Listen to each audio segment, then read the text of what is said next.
keuntungan yang akan diperoleh.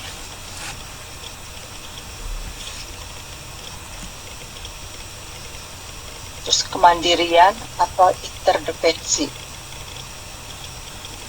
Merasa tidak nyaman bila harus bekerja di bawah tekanan dan permintaan dari perusahaan besar di bidang hukum law firm.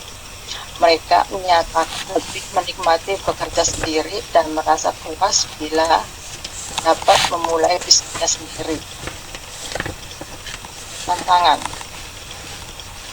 Mereka berani menanggung risiko baik ringan, sedang maupun berat. Jadi risiko yang ditanggung juga merupakan suatu prestasi atau capaian. Kelima, kepuasan pribadi. Para wirausaha mampu menjalankan bisnisnya dan berhasil dengan baik, sehingga mereka puas terhadap hasil usahanya sendiri. Yang keenam, personal yang merasa terpenuhi dengan melaksanakan bisnisnya sendiri.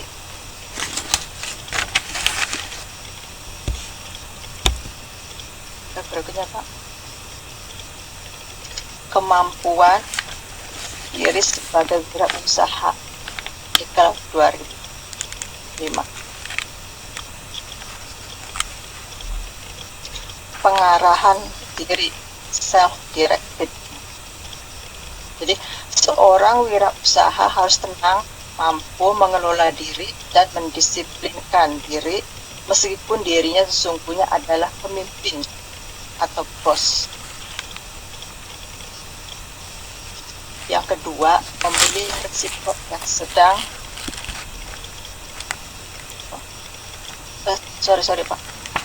Pengembangan diri, self-nurturing. Seorang wirausaha harus yakin terhadap ide-idenya, walaupun orang lain tidak mampu melakukannya dan mampu menambah ide-idenya sebagai bentuk semangatnya. Yang ketiga, berorientasi pada tindakan, action oriented.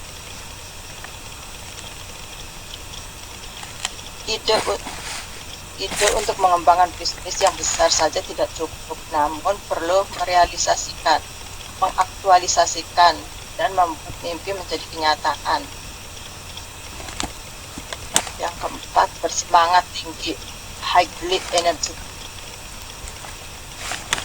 Bisnis yang dibangun adalah bisnis milik pebisnis atau wirausaha, sehingga secara emosional, mental, dan fisik harus selalu diperjuangkan dalam jangka panjang, bahkan sepanjang hidup wirausaha tersebut. Yang kelima, memaklumi adanya ketidakpastian. Keberhasilan para wirausaha dihitung dari resiko yang dihadapi. Bila dapat menghadapi resiko tersebut, maka wirausaha tersebut berhasil. Karakteristik wirausaha yang berhasil menurut Zimmer dan Scarborough tahun 2002. Mempunyai keinginan tanggung jawab. Jadi wirausaha hasil akan memiliki tanggung jawab personal terhadap hasil usahanya sendiri. Yang kedua, memilih risiko yang sedang. Wirausaha cenderung bersifat risk takers, namun mereka cenderung memilih tingkat risiko sedang sehingga tidak terlalu sulit dihitung. Yang ketiga, memiliki keyakinan terhadap kemampuannya untuk berhasil. Para usaha yang berhasil cenderung memiliki keyakinan bahwa mereka dapat menjalankan bisnisnya dan bersifat optimis. Yang keempat, mempunyai keinginan memberikan dan mendapatkan tanggapan atau umpan balik. Segera. Yang kelima, bersemangat tinggi. Pada umumnya, Para wirausaha adalah orang yang aktif dan energik, orientasi ke depan. Wirausaha pada umumnya selalu berpandangan proaktif dengan mencari berbagai kesempatan untuk dapat dimasuki. Ketujuh, keahlian organisasi. Wirausaha harus mampu mengkombinasi orang dan bekerja untuk mengubah visi menjadi realita. Yang kedelapan, menganut nilai pencapaian melalui uang yang diperoleh. Wirausaha harus memiliki pencapaian yang pada umumnya diukur dengan uang yang diperoleh dari bisnisnya.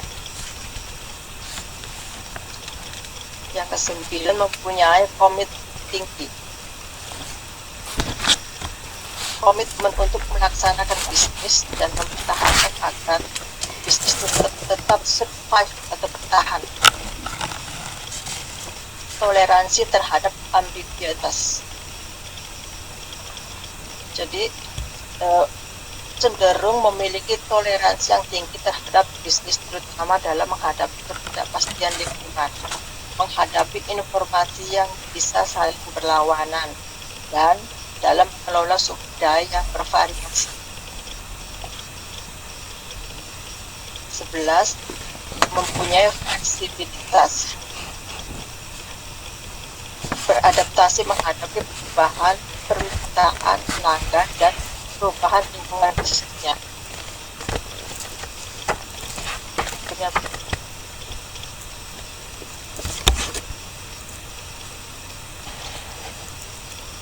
Contoh analisa strategi perusahaan.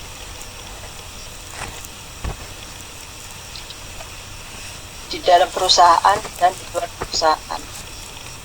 Faktor positif dan faktor negatif di dalam perusahaan.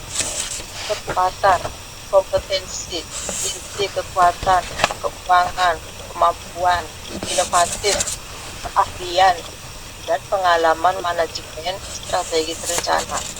Kemudian memasuki pasar yang ada, jaringan kerja, hubungan personal yang kuat, reputasi yang baik di pasar, teknologi dan kredibilitas.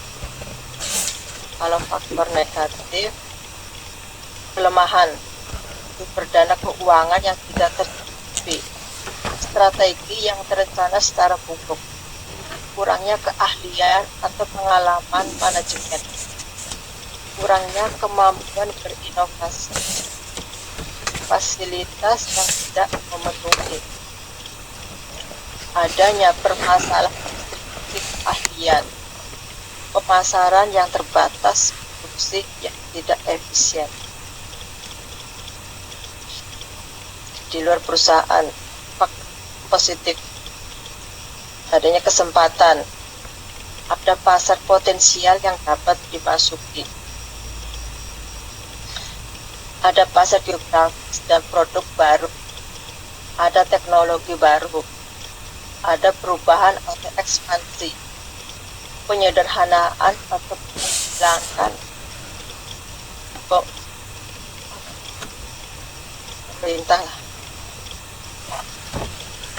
aturan pemerintah, meningkatkan fragmentasi pasar, perubahan preferensi pelanggan.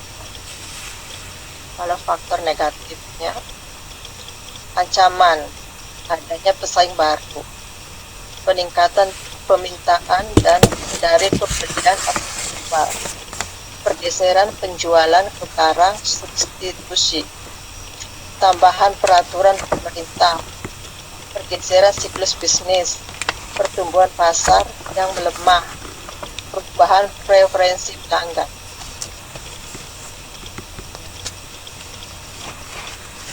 Ya, berikutnya.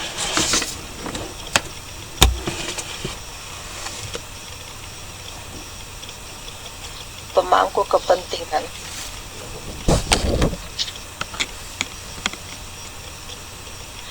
Individu atau sekelompok orang memiliki harapan terhadap kelangsungan bisnis atau secara bisnis.